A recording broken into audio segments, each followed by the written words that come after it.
Hey everyone, and welcome to today's Explainer. If you're tuning into this, you're already doing something that most people honestly never do. You aren't just passively watching football. You're actually learning to truly understand it. Today, we're going to completely upgrade your vision. We're taking you from a casual fan to a professional-level analyst. We're diving into the hidden currents of a match, those crucial tactical decisions that separate the good analysts from the truly great ones. And ultimately, we're going to reveal the unseen forces that actually decide who wins and who loses. So, here is our roadmap for today.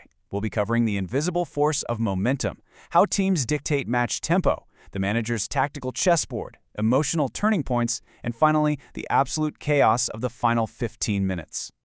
Okay, let's kick things off with a question that has literally frustrated fans for generations. Why do better teams sometimes lose? Seriously, why? We've all seen it happen, right? A team steps onto the pitch with raw talent, absolute superstars, massive budgets, and somehow they walk away defeated by a massive underdog. Well, the reason is that matches are so often won not because one team is just inherently better on paper, but because one team manages the game far better out there on the grass. Part 1. The invisible force, momentum. To really wrap our heads around game management, we first have to understand the most powerful, yet entirely invisible dynamic on the pitch, match momentum. It's defined as the feeling that one team is taking control of the match. Now, notice what isn't in that definition. Yeah, possession percentages.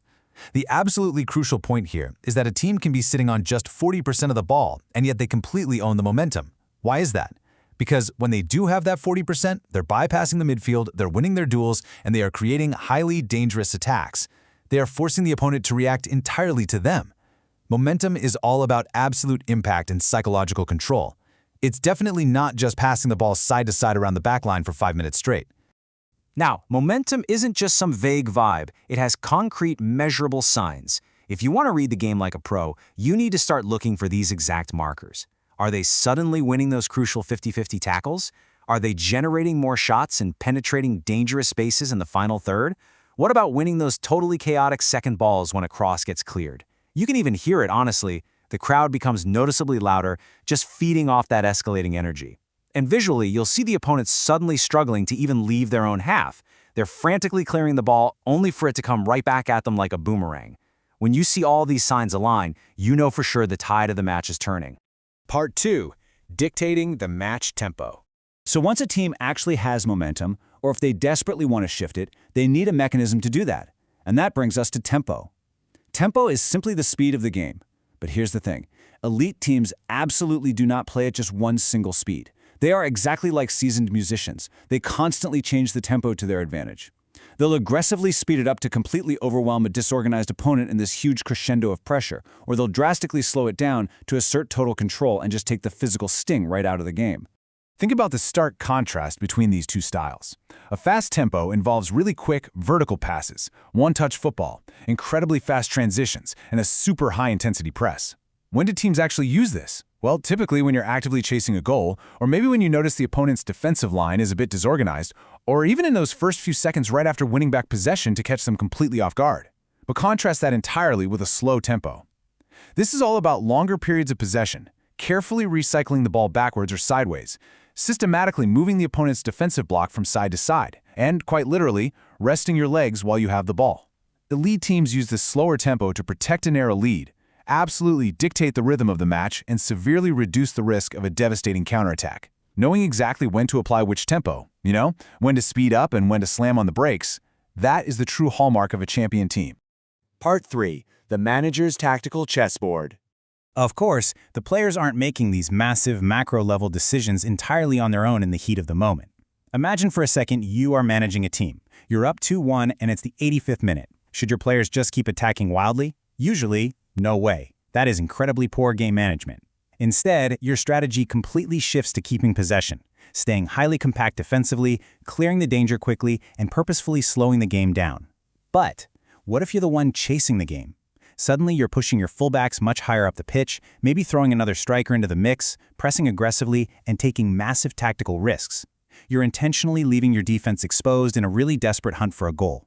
The game opens up or shuts down entirely based on the manager's tactical instructions from the touchline. And this kind of macro management naturally extends to tactical substitutions too. When a manager makes a change, it's rarely just because a player has tired legs. Often, it's a complete tactical overhaul to solve a very specific problem on the pitch. Take a shift from a standard 4-3-3 formation to a 3-4-3, for example. You are explicitly sacrificing a traditional defender so you can overload the midfield and create highly aggressive width on the flanks. This isn't just swapping one player out for another. The entire structural integrity, defensive shape, and attacking strategy of the team changes in a matter of seconds. A manager might bring on a dedicated defensive midfielder to anchor the center of the pitch and protect the lead, or deploy a creative winger to ruthlessly exploit a tired opposing fullback when they need that late goal. Part 4. Turning points and emotion. Now, we all know football isn't played on a spreadsheet. It is a deeply emotional, visceral game where an entire match can flip on its head in a single second. We call these emotional turning points.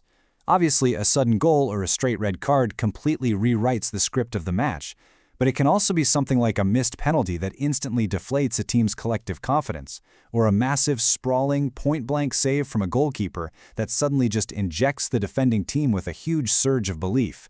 Even a tactical change or substitution, like we were just talking about, can act as a profound emotional reset for the 11 players on the pitch. Professional analysts train themselves relentlessly to pinpoint the exact, precise moment a match's emotion and momentum fundamentally shifted. During these highly charged emotional moments, you actually need to look away from the ball for a second and watch the touchline. Ask yourself, what is the manager doing? Are they aggressively shouting, waving their arms, demanding a higher press to capitalize on all that chaos? Or are they calmly gesturing with their hands, physically signaling for their players to just cool down, keep their heads, and recycle the ball? By actively reading the manager's sideline behavior, you can actually anticipate structural shifts in the game before they even fully materialize out there on the pitch. Part 5. The final 15 minutes. All of this tactical maneuvering and emotional buildup leads us to the absolute climax of any match, the final 15 minutes. I really want you to think about this specific phase of the game and carefully observe it the next time you watch a match. The last 15 minutes often look like a completely different sport. Legs are incredibly heavy, lungs are burning, frantic desperation sets in for the losing side, while sheer panic or sometimes extreme rigid discipline takes over the winning side. This is exactly where smart, cynical time management truly shines. Experienced teams will purposefully hold the ball near the corner flag. They'll take throw-ins incredibly slowly and delay goal kicks just enough to steadily drain that clock and stay remarkably calm under immense, suffocating pressure. As that clock desperately winds down, you need to ask yourself a few specific questions to predict the final outcome. First, who actually looks physically tired? Because fatigue creates space, and space creates goals. Second, which team is pressing, and is it a well-coordinated team press, or is it just isolated individual desperation? Are the seasoned defenders starting to make uncharacteristic, sloppy mental mistakes just because their legs are gone? And critically, are those tactical substitutions we talked about actually making a tangible impact on the flow of the game? You know, so many late, dramatic goals happen entirely because of severe physical fatigue seamlessly combined with those late tactical changes. Let's put this all into a cohesive, high-stakes scenario. Imagine this. The away team equalizes in the 82nd minute. The home manager immediately reacts. They bring on a fresh attacking midfielder and aggressively shift from a 4-2-3-1 to a 4-4-2. The home crowd instantly senses that attacking intent, and they just roar to life. The momentum shifts dramatically in an instant, and then, in the 90th minute, the home team scores the thrilling winner. Now, the home team didn't just get inherently lucky there. The manager directly influenced the result by reacting to a negative emotional turning point with a massive structural change. They drastically increased the match tempo exactly when the opponent was tired. Okay, I want to leave you with a real paradigm-shifting revelation. This is a tip that so many standard commentators entirely miss. When a goal is scored, your very first instinct is always to ask who scored. But if you want to be a professional analyst, stop. Don't ask who scored. Instead, ask yourself, what changed in the last 5 minutes that allowed this goal to happen? Did the defensive press suddenly become weaker because of tired legs? Did a new substitution fundamentally change the balance of the midfield?